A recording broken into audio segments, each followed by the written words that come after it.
And I'd like to begin today's meeting by acknowledging the traditional owners of the land on which we meet and by paying my respects to elders past, present and emerging. Welcome to the City Lifestyle Committee of the 6th of October 2021, and I declare the meeting open at 9 a.m. I'd like to advise meeting attendees that this meeting is being webcasted and audio recorded, and I remind attendees to practice social distancing and take the necessary precautions. Due to Queensland Government's current COVID-19 restrictions, this week of committee meetings will not have a physical public gallery. The health, safety and wellbeing of Logan residents and our staff is our top priority. As such, I'd like to mention an additional special welcome to the members of our community who are watching today's meeting via the live stream. And I'd also like to advise attendees in the room that this meeting is being webcasted and audio recorded, and remind attendees to practice social distancing and take the necessary precautions when wearing masks. As today's agenda does contain a confidential report, I note that a proposed motion to suspend section 7.11A6 of the Local Government and Committee Meeting Code for the purpose of audio recording the closed sessions in today's meeting for Council's internal confidential use only, and I now have a motion displaying on the screen behind me. Can I have someone to move the motion? Thank you, Councillor Stemp. May I have a seconder? Thank you, Councillor Murphy. By show of hands, all those in favour?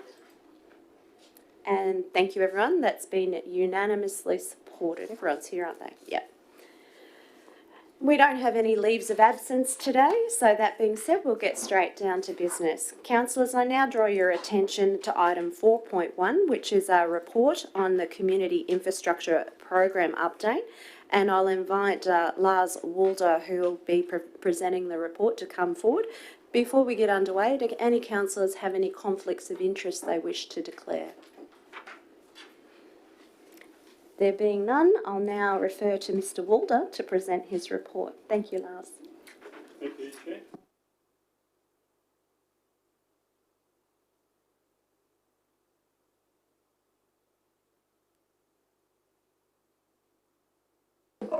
What about now? Okay. So this report is around the Capital Works quarterly report for my program. It will be the first of regular reporting. The report is quite a high-level report of capital projects as well as capital renewals. When we've had a briefing, there's been talk of councillors wanting more information. The report also provides around how we would do that, which will be a regular monthly report to you as individual councillors starting in January. So last year, we spent basically $30 million, or just about, in capital works for community type infrastructure projects. So far we've spent over $4 million in the first 2 months of this financial year. The types of works that my program does is explained a little bit in the basic asset life cycle, which is a picture that's at the front, and the parts we're talking about are asset creation and renewals. They're the two things that we do. And that's what this report covers. So the capital works around asset creation are usually individual projects. There's no program funding for these things. They're individual projects that either came via a service enhancement or an internal client that wanted us to do a specific project for them. The renewals does come primarily out of a budget that we have, and we program that to make sure that we can do everything we can at the time that it needs to be done.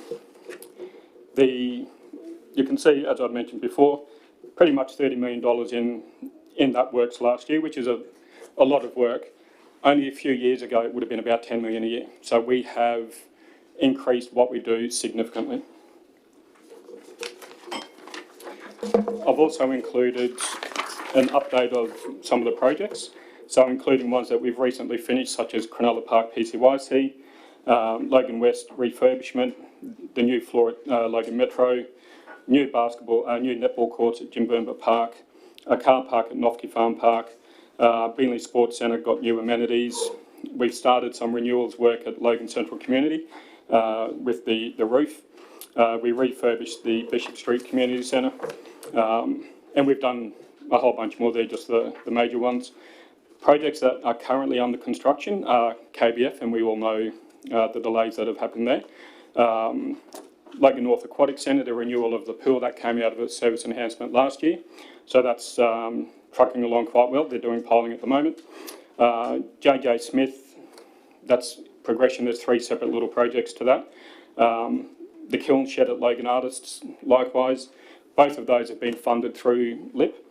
We're about to start the Yarra Bilba Community Centre construction. We're just waiting on EDQ to provide the final approval.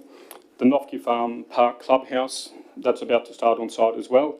We've got 2 major renewals coming up. One is the Beenleigh Library air conditioning. The other one is the Logan Art Gallery air conditioning.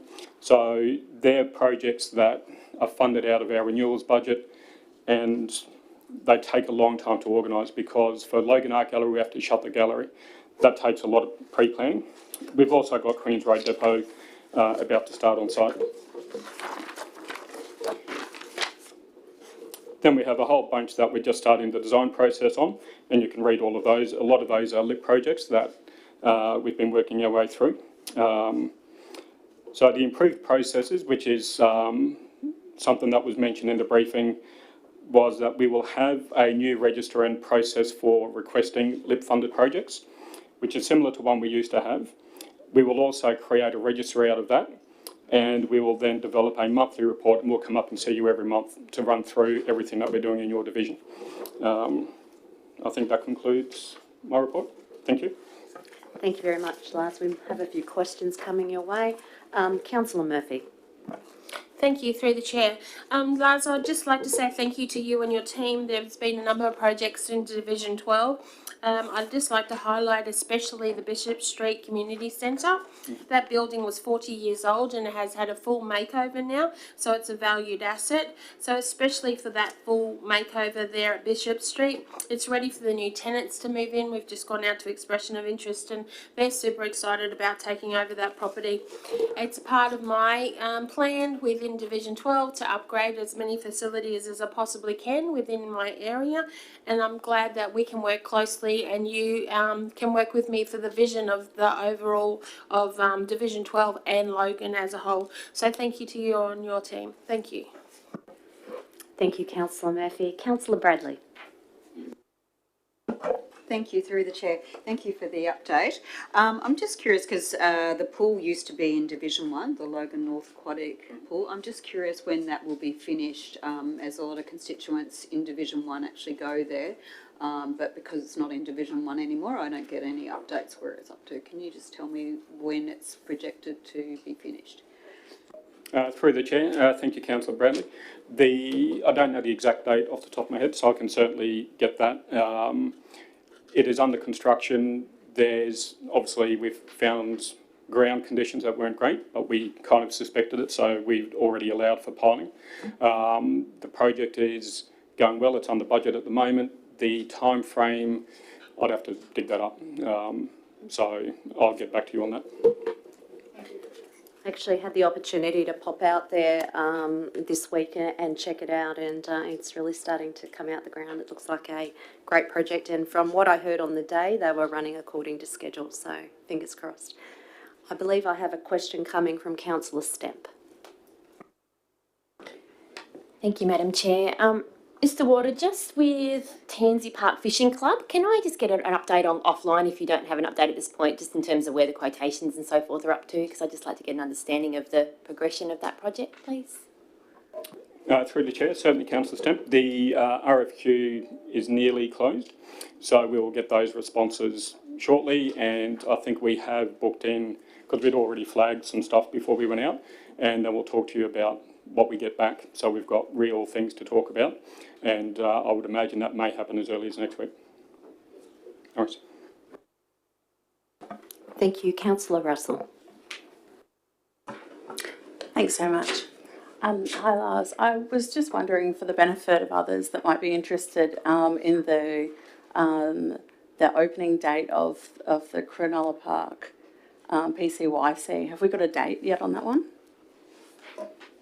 Through the chair, thank you, Councillor. We have finished the works, so they've been handed over to PCYC.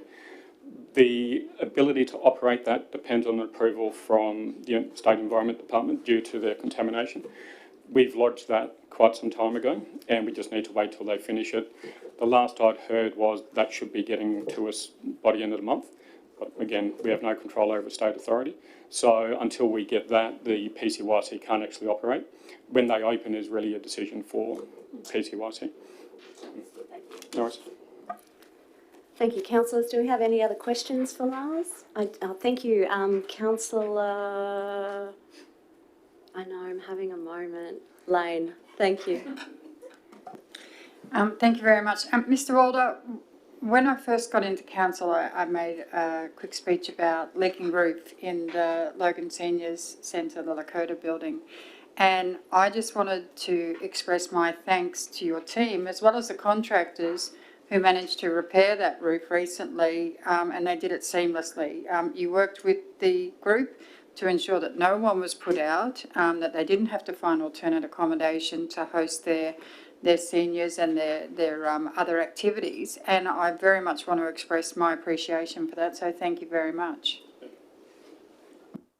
Thank you, councillor Lane. I appreciate your thoughts. And Lars, can I just say that I'm really thrilled to see that the community infrastructure program updates will be coming back to councillors on a regular basis. I think that councillors appreciate, as councillor Bradley brought up, that we like to see what's happening across the city and not always just specific to our own electorates, and also to be kept abreast of any changes as they unfold. So I look forward to seeing these in the next quarter, and thank you for your report. Councillors, that actually brings us to the end of the sport, leisure and facilities reports for today, but I note that I've got the manager, Mr. Brown, here with us, so I might ask Nigel if he could come down for a moment. And do we have any general business from councillors for the manager? Just give them a moment.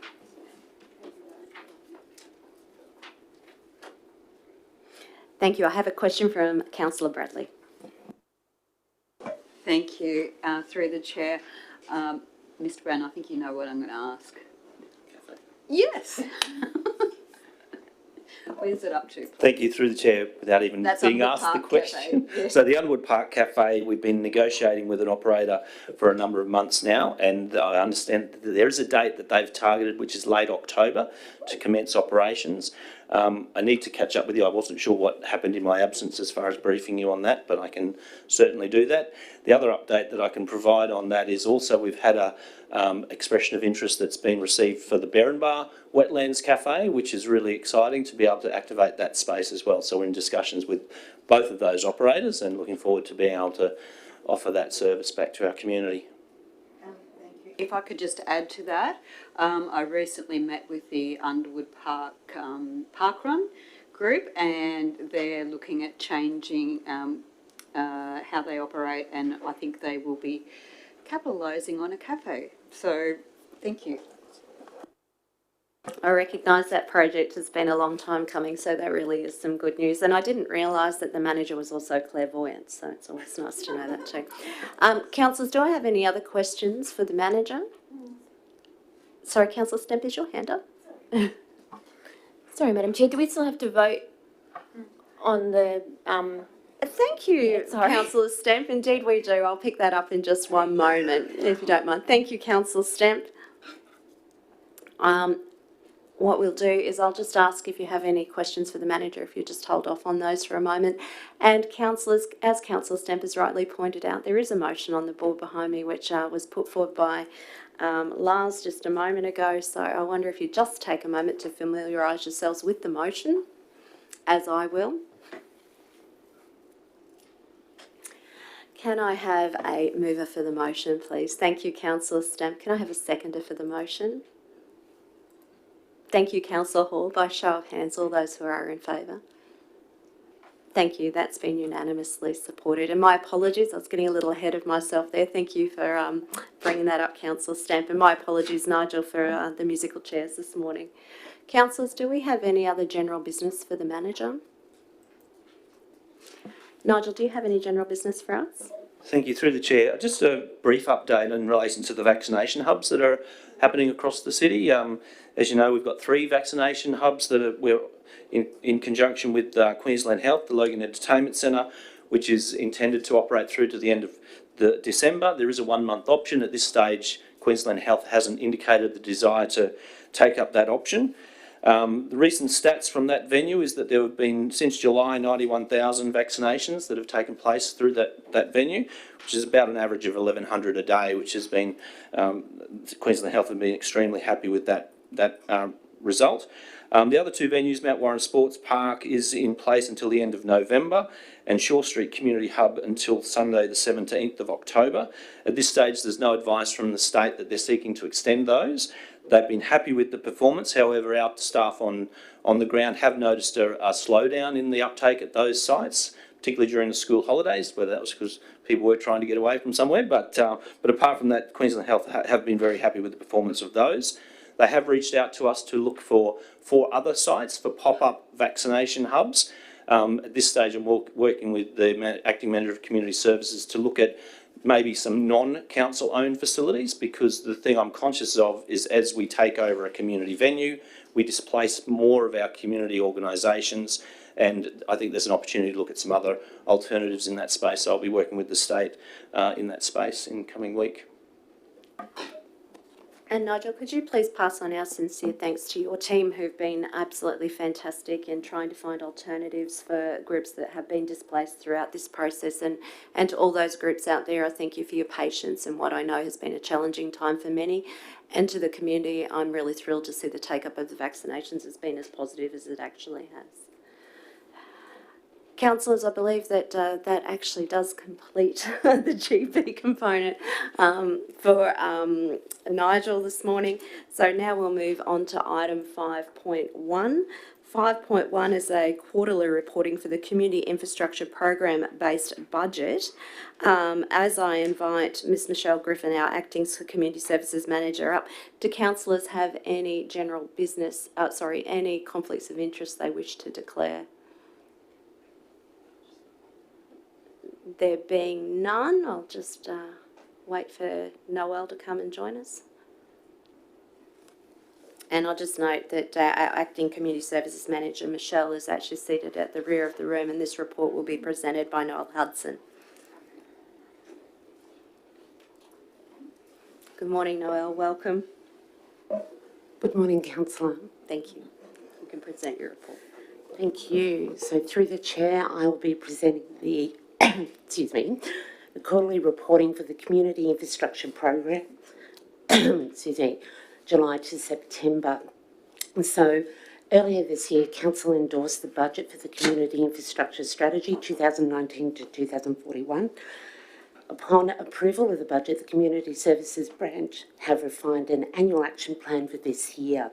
We presented our 5-year plan and the 12-month plan at a councillors' workshop briefing in August, where we went through all of this, and we identified the projects, went through the projects and the rationale, therefore, for the projects, being land, community priorities, and also we outlined within there that the community infrastructure strategy was presented at a point in time, and that any emerging projects could and should be presented to us.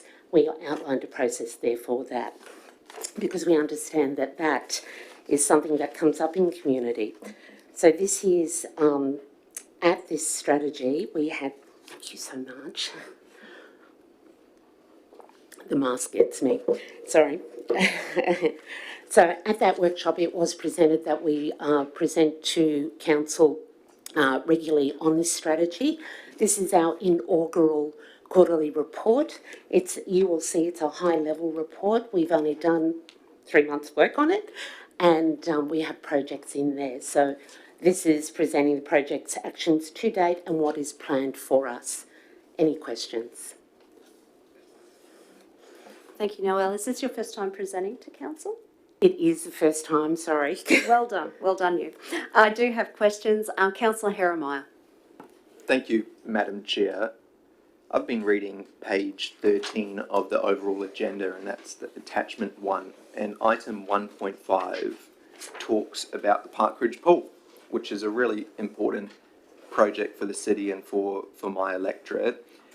And it states that a needs assessment and feasibility study has been completed and I had the opportunity to read those documents, and I really appreciated the opportunity to read through it and talk to council officers and understand their vision for that sort of facility.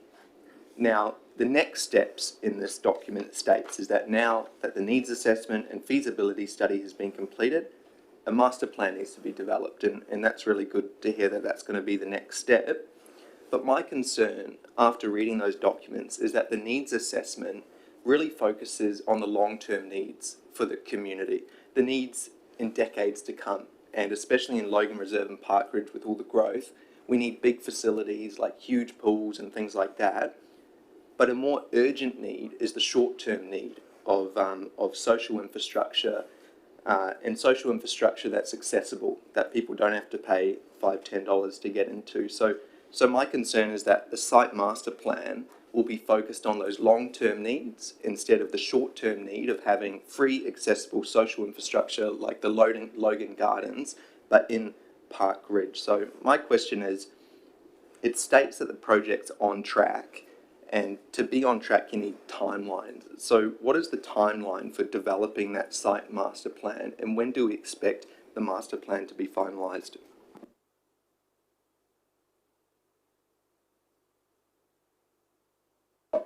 There we go. All right. Thank you, Councillor, through the chair. Thank you, Councillor Terramire. Discussions with you and with other councillors after we did a critical analysis of that needs assessment raised a lot of questions and internal work that we need to do about this site, including staging of the site and maximising the site's ability to present short, medium and long-term needs, which is why we're working with awesome areas across our council to do this. So we're looking at developing a master plan in conjunction with our parks area. So we develop a cohesive site and we look at how potential delivery of the local sized park, which adjoins park, may or may not be impacted by this, and how we can stage it so our work doesn't undo all of the great work that Brad's team does and vice versa. We're also working across multiple teams in this because we have a major road development, therefore we have to assess how that impacts the site. There is a lot of intense development which you flagged in our meeting, so we're looking at developing the site so it minimises any impacts on current and future community users. We're maximising the work, and we've put together a project steering group that deals with about 7 sections of council that have either key information or interest in this site, so we can deliver a staged approach. So we're working on that. We'll have the master plan done probably by the end of this financial year, including we'll be starting that concept design. We're working towards it, getting the site concept plan done within the next 2 quarters.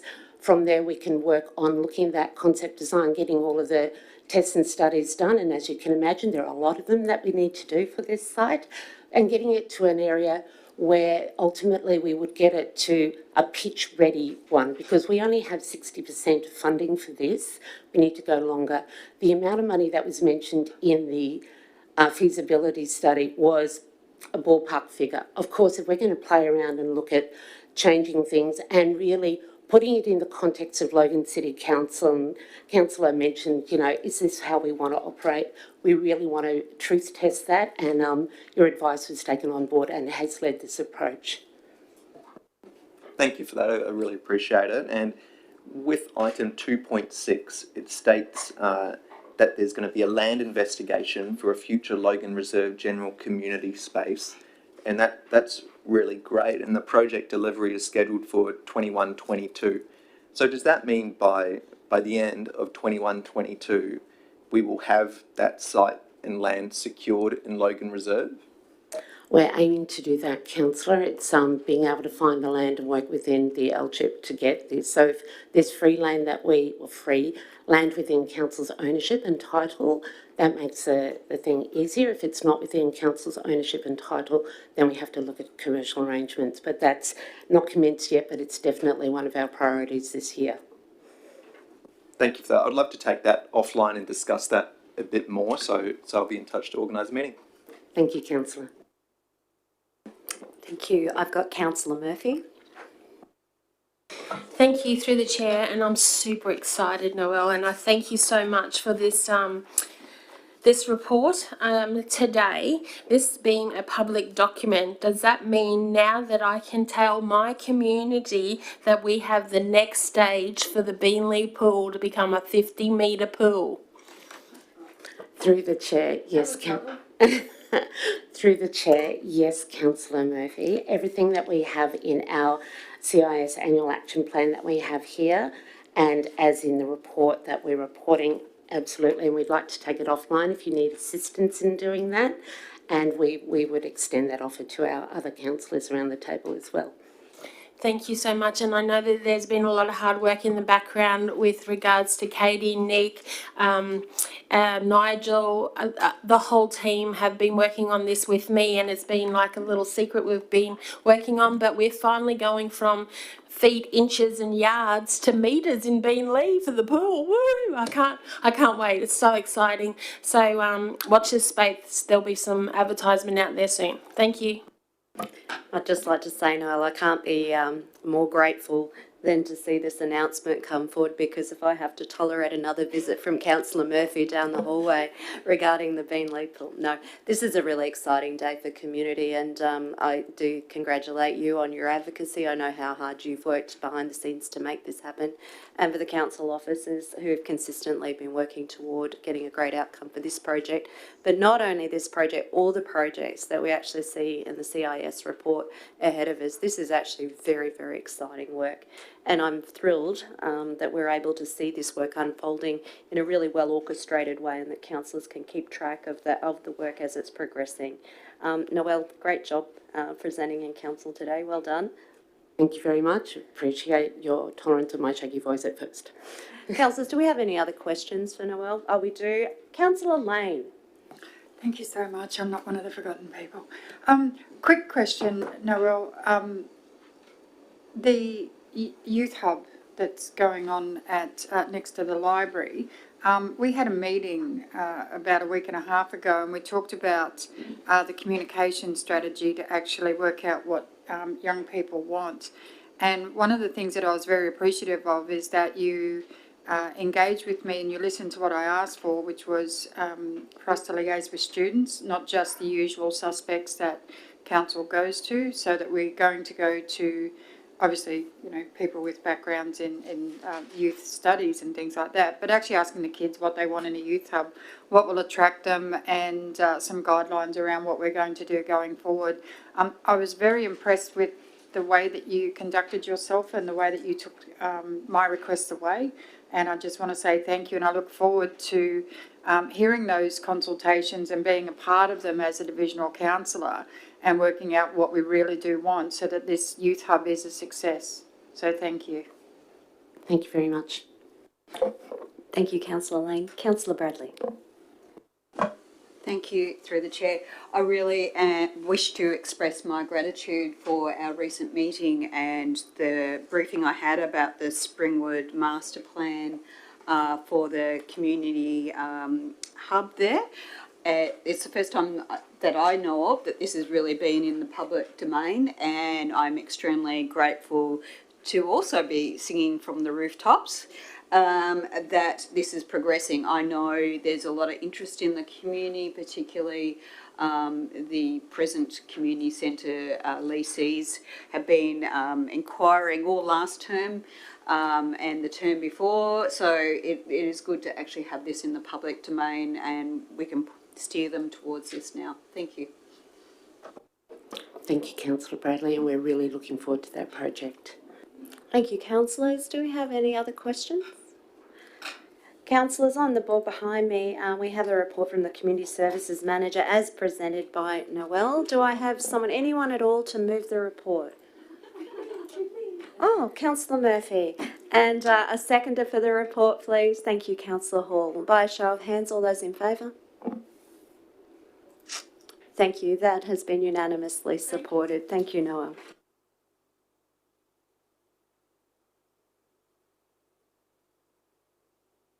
A lot of good news this morning, councillors. It's great. Councillors, I now draw your attention to item 5.2. 5.2 is a report on the on Community Development Action Plan for 2019 and 2020, and that report will actually be presented today by our Acting Community Services Manager. But before we open this item for discussion, do any councillors have any conflicts of interest they wish to declare? No. There being none, I'll now invite Ms Griffin to present her report. Thank you, Michelle. Thank you, Councillor Karansky. So back in 2018, the community development team spent over 6 months talking to our community and our organisations and our groups to have conversations about what was already strong, what people wanted, how we can get there, and what our role was at council and community development. So the conversations that we had and the workshops that we held really helped us learn about the strengths and the aspirations of the community and gave us insight into where to focus our time and energy as a team. Most of you, some of you, it was maybe before your time, would have seen this award-winning graphically designed document. It is true, it won an award, I'm promising you. So the team have delivered on many of the actions in that plan, and the report that you've got today highlights the outcomes that we've achieved in that, and provides some really incredible stories about projects that have been led by and with the community. So there were 55 priorities, and 51 of those were achieved through partnerships, projects and initiatives, and the remaining 4 are still currently underway, and that's in the attached background document that you'll see. It also outlines the work that the team did during the COVID-19 response. So additionally to the work that they were doing, the team did a lot of support work with the community, as most of you would be aware. So that's also reported on and got the amount of money that we spent on grants too. I won't go into too many examples because there's lots of really great things in that report, but some of the really exciting things that we launched throughout was through Mental Health Week and the work that we did at Walk and Talk that we launched in Underwood Park with Councillor Bradley. So the team worked with some really fantastic community members to help people through a really difficult time, and they still do that.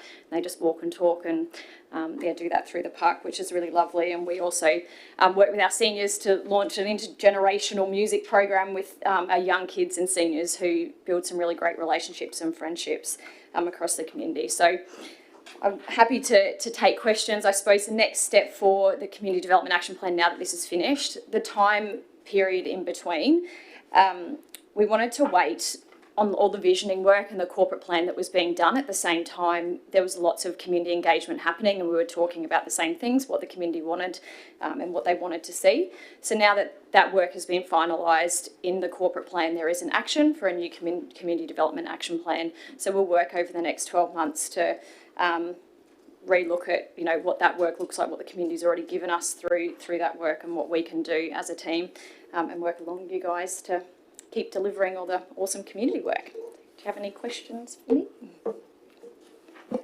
Thank you for your presentation, Michelle. That actually opens the floor to questions. Do I have any questions? Or kick off with Councillor Stemp. Thank you, Madam Chair, and thank you for that report. It's a really good report, and there's so much good things happening.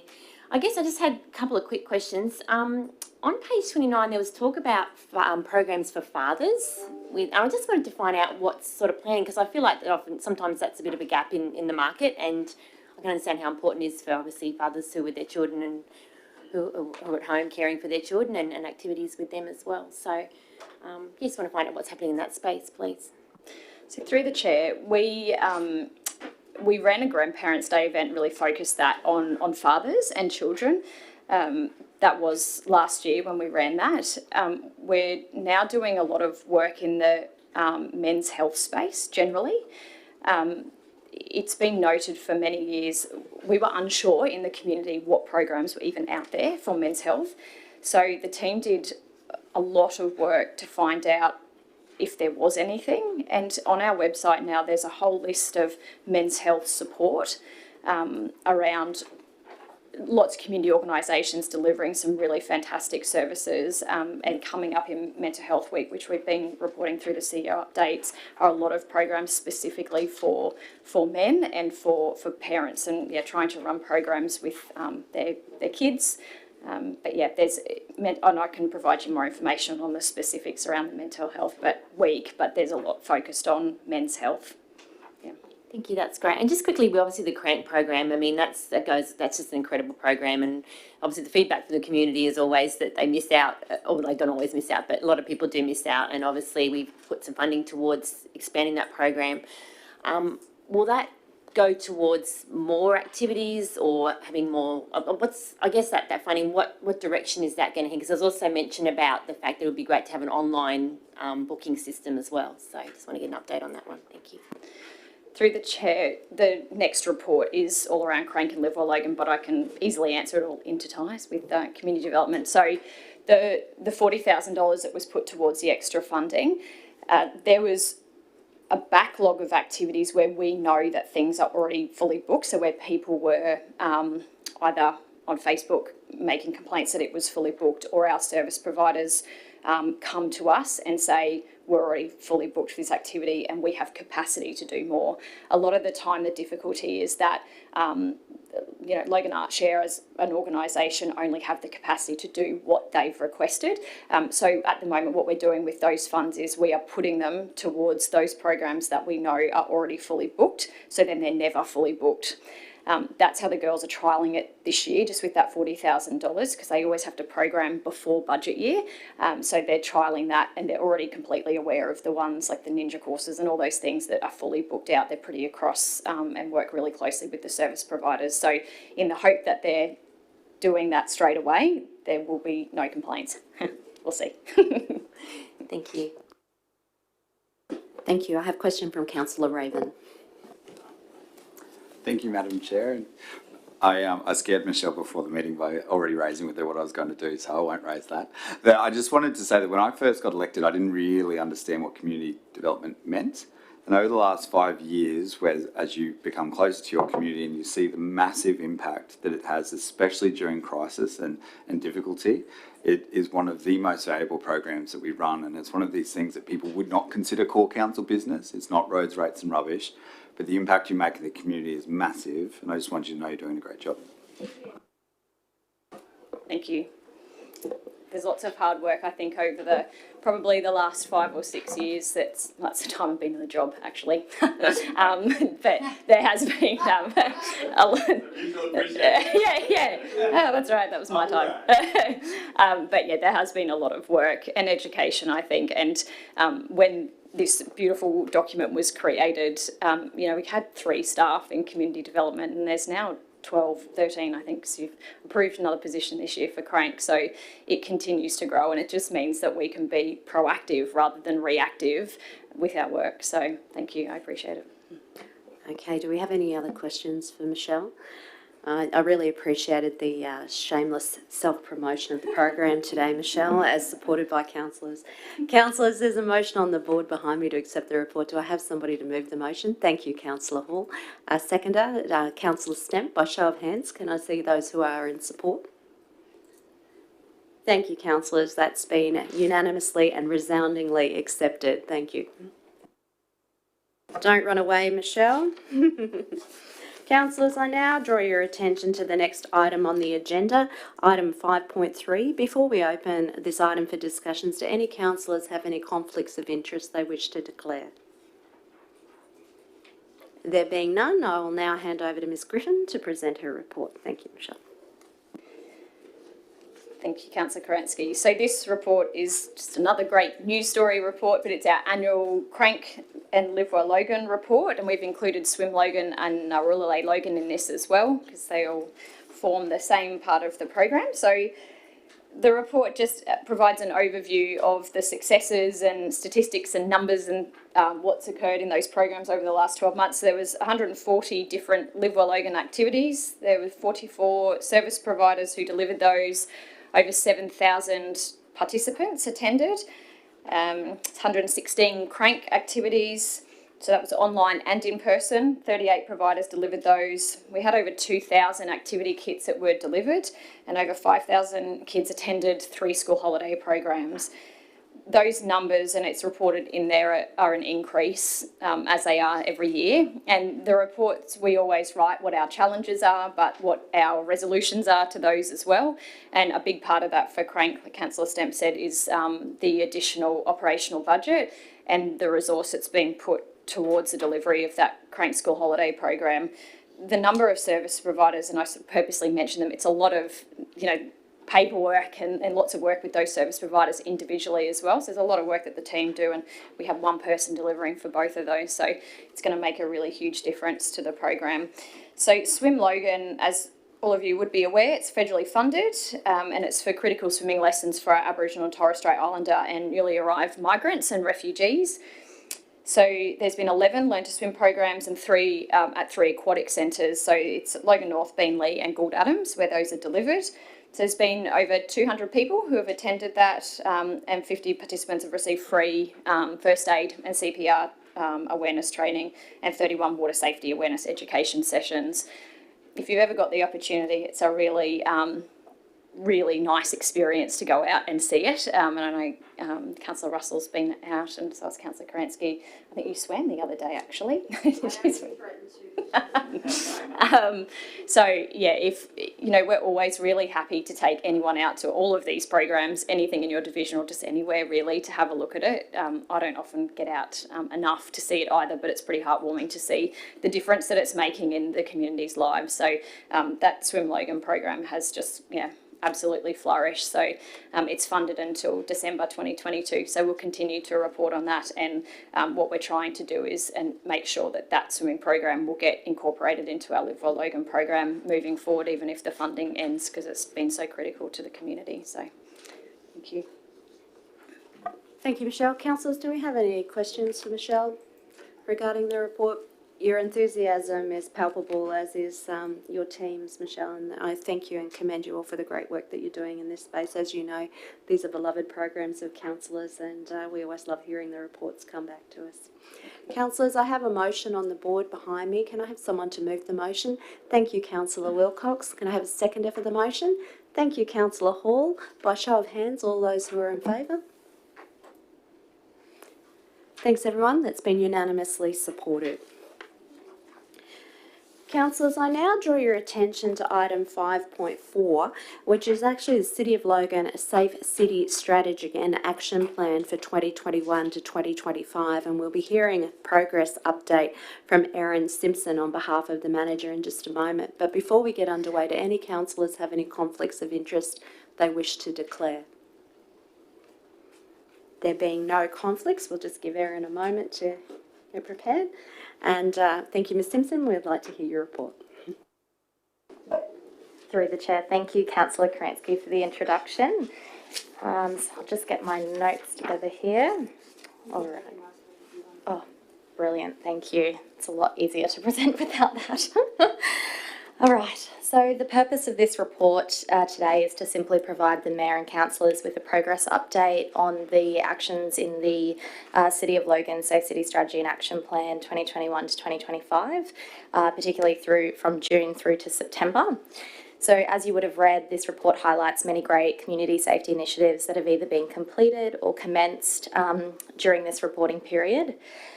Some highlights include the development of the annual City of Logan crime profile, which I'll be presenting later on today.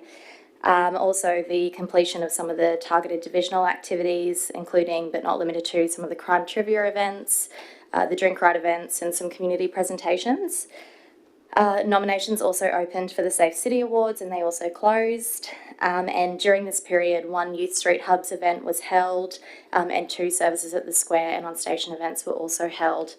I will say, just for the minutes, that I'd like to refer to page 7 under the Street Hubs heading.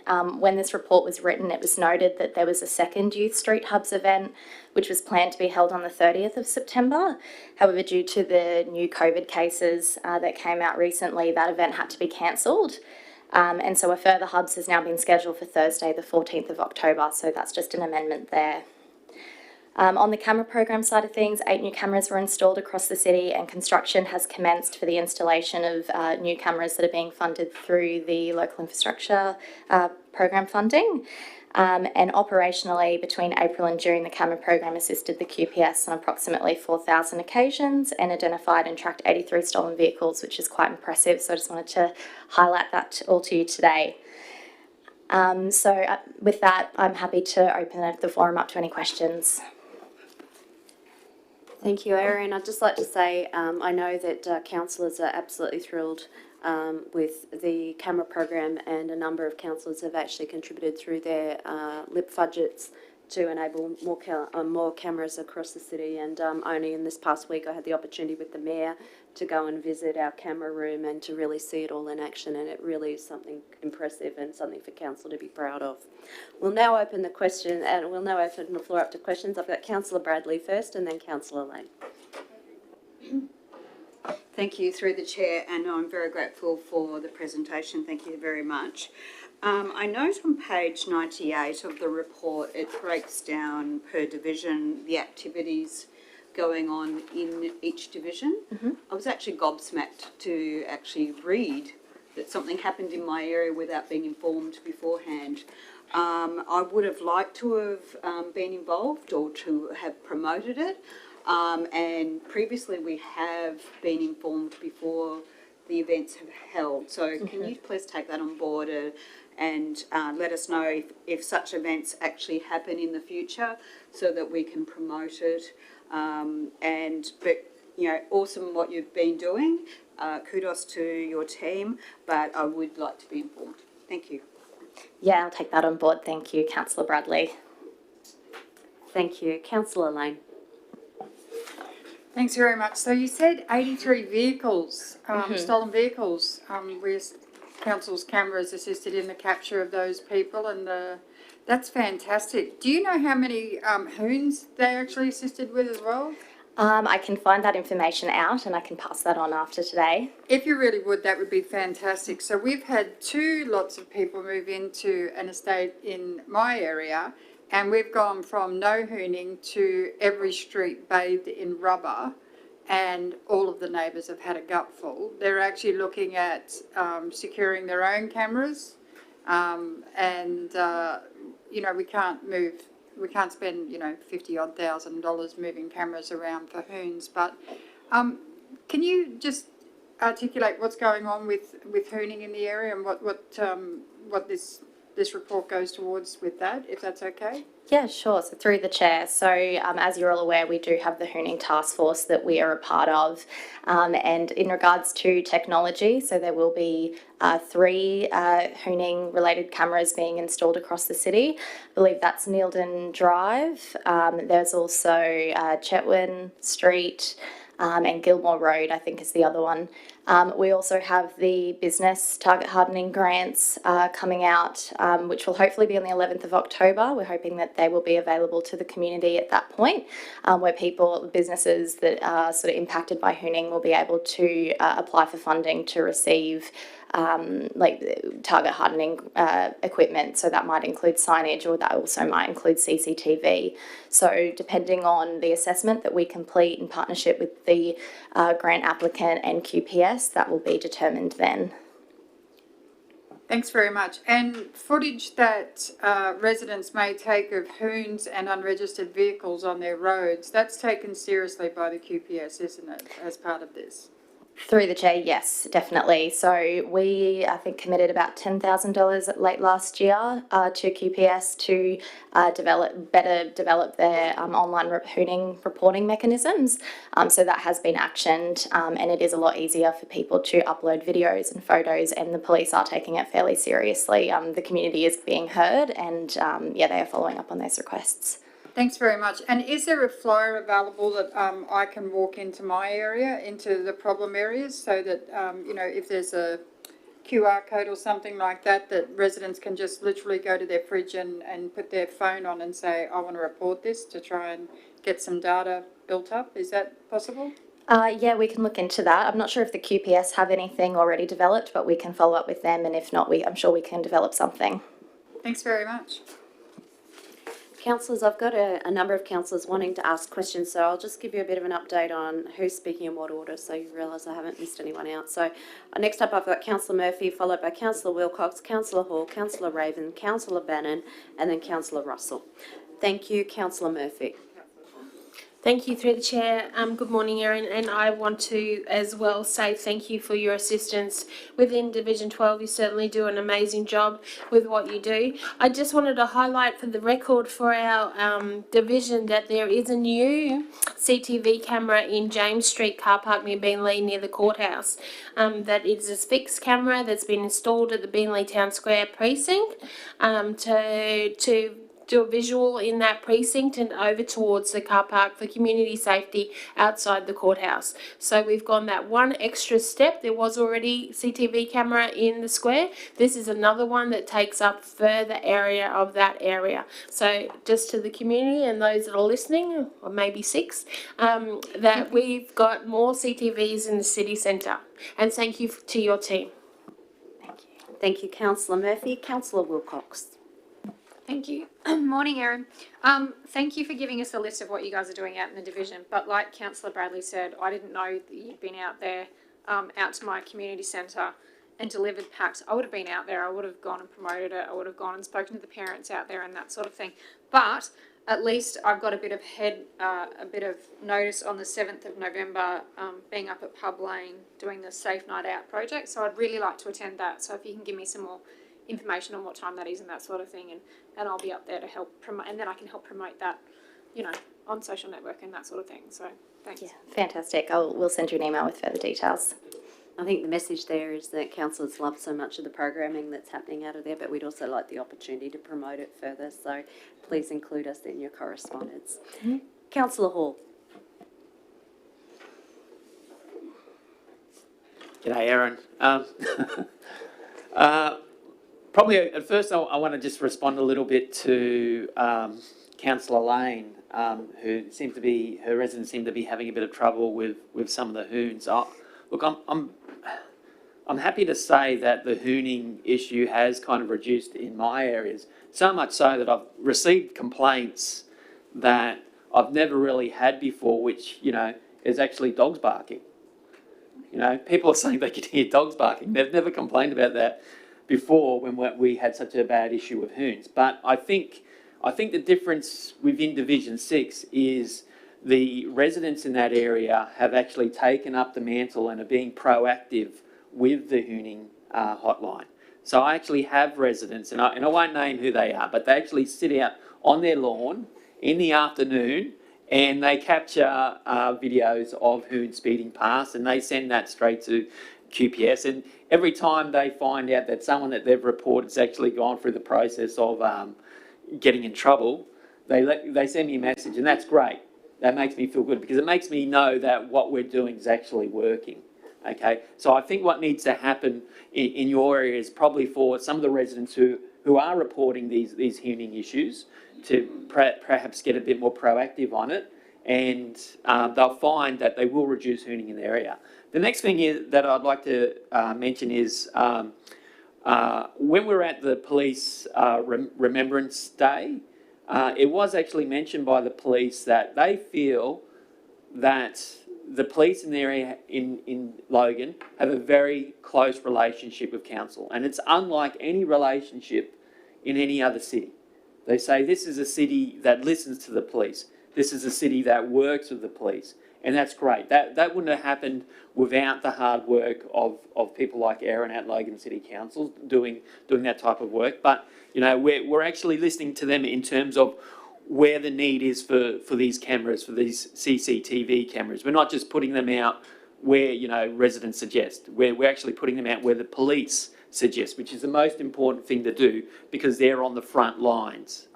They're the ones that actually go out and catch the crooks. So I'm very happy that I actually work with the council that has such a great relationship, because we'll only head towards a safer future for this city with that relationship. So a big kudos to you, Erin, and the team, and also to my colleague councillors who have helped build that relationship with our local police.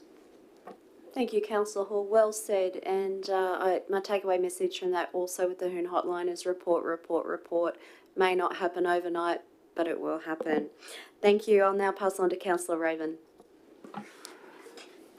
Thank you, Madam Chair, and through you.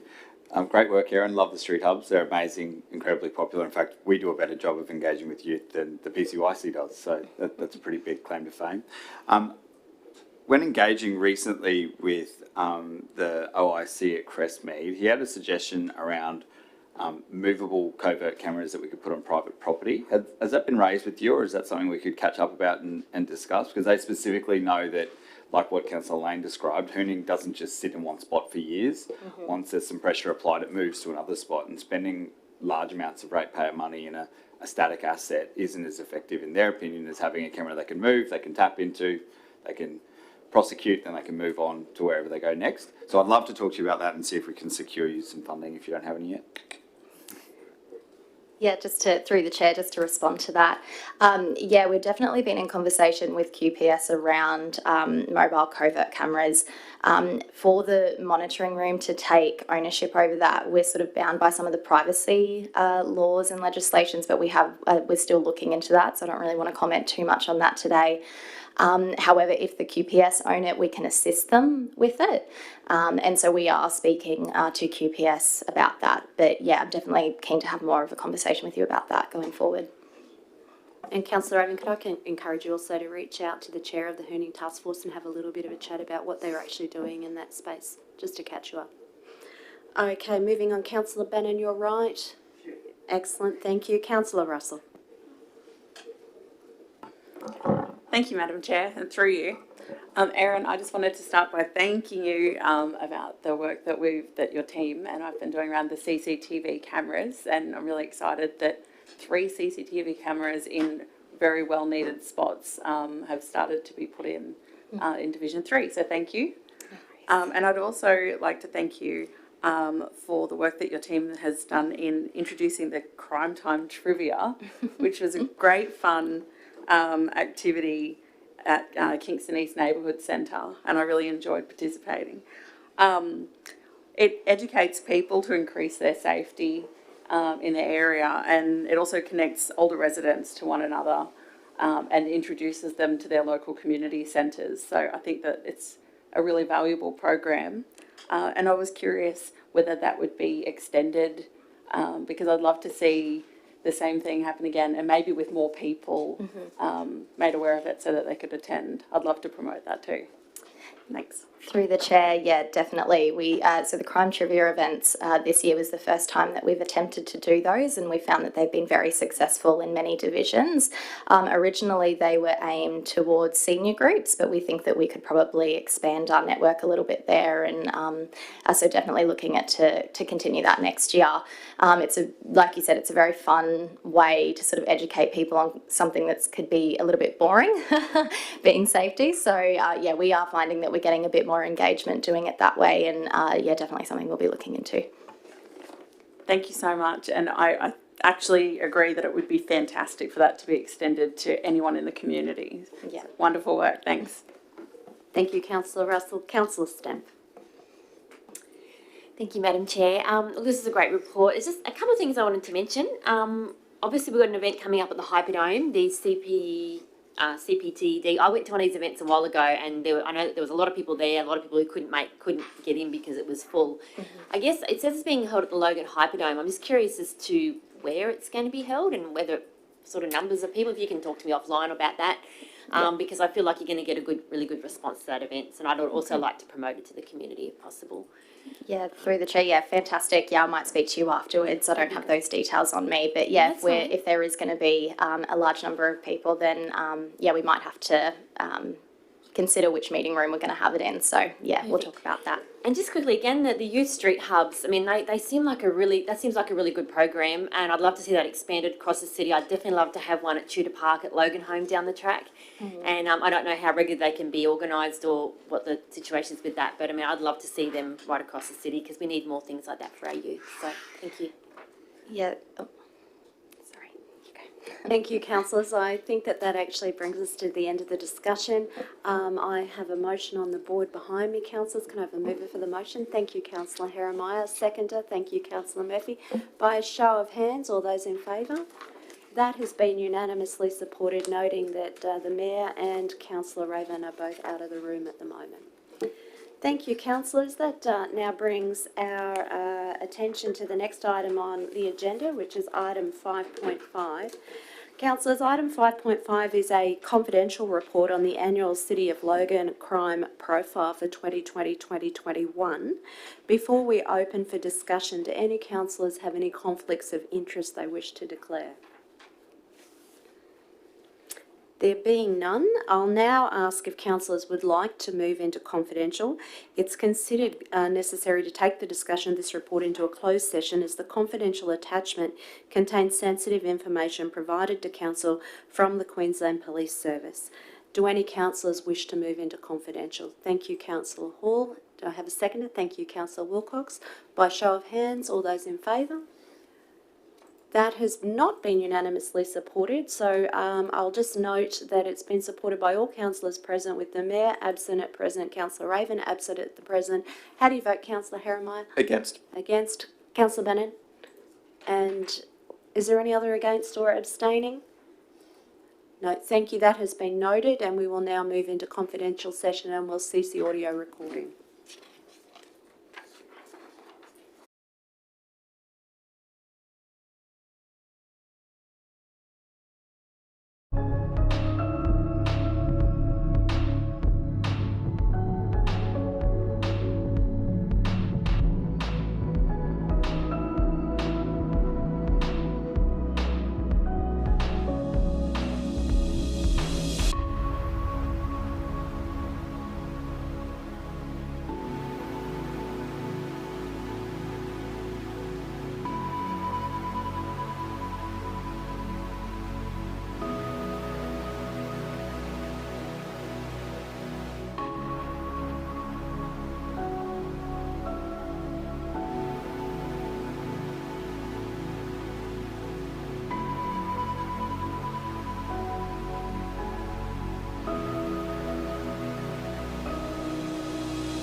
sure our live stream has returned.